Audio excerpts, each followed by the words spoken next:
Yo, morning. What an occasion last night. Scotland winning, and not just winning, how they won. So let me explain something. Turn the fan down. My book is on the price of winning.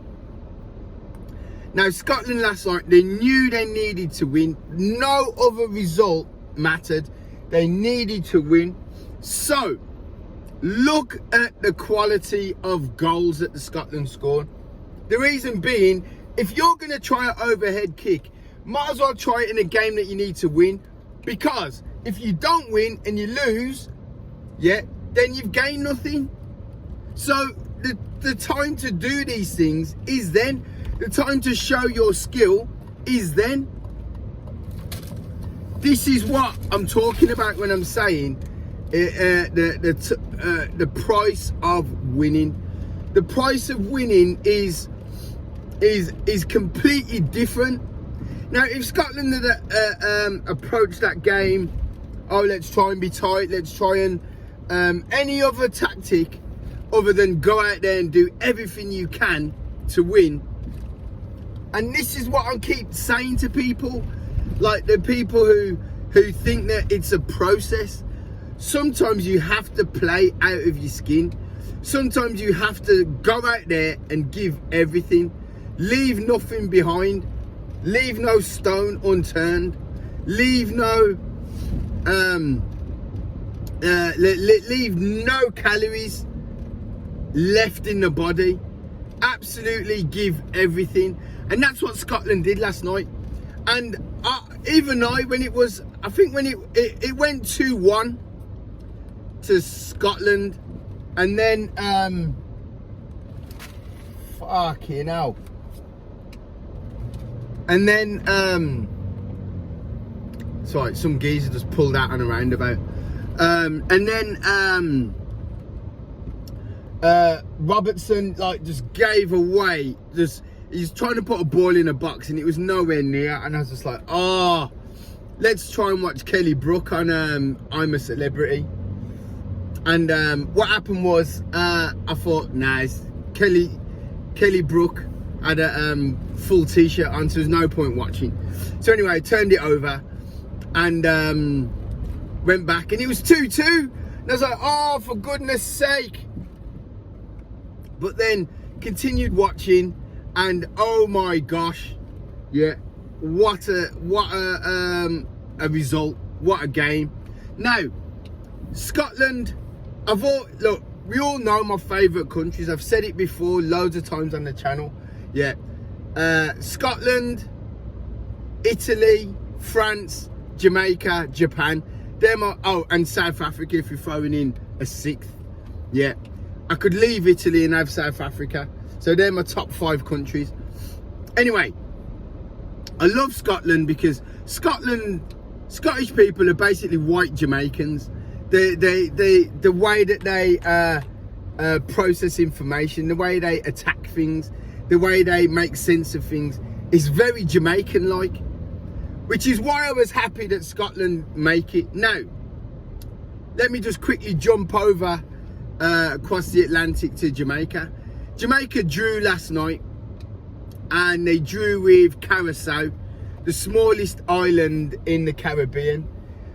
Which meant that they go to the World Cup and Jamaica don't. Now, let me tell you what's infuriating about that is Jamaica didn't look.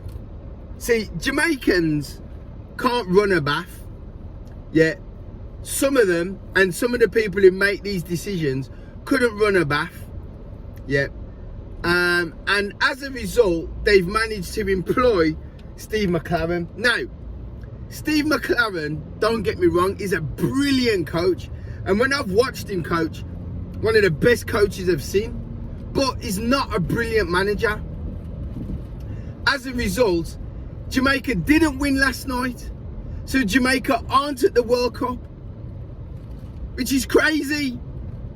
Absolute craziness. And I just cannot get my head around it. Especially when they would have thought employing Steve McLaren would have guaranteed them. Now, let's just look at something else. Steve Tuchel, Thomas Tuchel at England, perfect record, all wins, or almost all wins. I think it's all wins. That haven't conceded a single goal. Total domination of the group.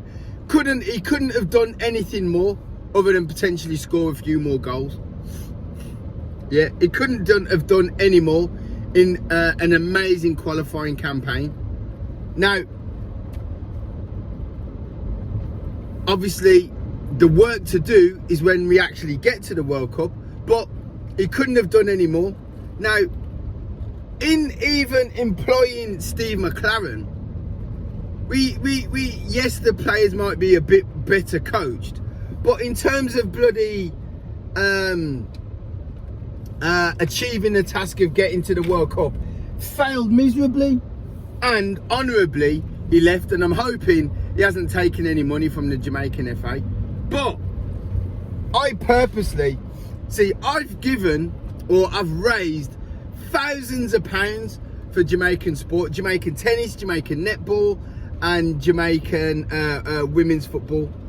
Yeah, I've raised thousands of pounds, and I give that money to Jamaicans for them to then waste it on Steve bloody McClaren. Now, if he'd have made it to the World Cup, I wouldn't have minded.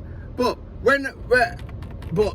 Jamaica will not be getting a penny off me again, because they misappropriate funds all the time. They misappropriate these things all the time. And the reason being is because the people who make decisions in Jamaican sport, yeah, aren't as educated as, for example, someone like myself. So could we have qualified with somebody of Jamaican descent? I believe so, yes. Could we have qualified with somebody who's educated or of, when I say of Jamaican origin, as in like my parents? Does this work make sense? They didn't need to spend the money on Steve McClaren. Didn't need to. Maybe if they'd have got to the World Cup, then they could have then spent the money on Steve. It just drives me mad. And to see how Scotland last night won and booked their ticket to Canada, USA and Mexico, yeah, whereas we didn't, is infuriating. Especially when look at how Scotland won. They went out there and they put a shift in. They went out there and they left it all on the pitch. There was nothing left. They did not go into that locker room with anything left. They went in that locker room finished, because that's the only way to approach that task. That's the only way to approach that task. And that's what they did. So well done, Scotland. Jamaica, I mean, you need to have a good look at yourself. Bloody snow. The bloody snow. You need to have a good look at yourself, and you need to work out how you're going to improve. But I am dismayed by Jamaica. But read my book, because there's a chap, buy my book when it comes out, The Price of Winning. Listen, like and subscribe, guys. See you in a bit. Bye.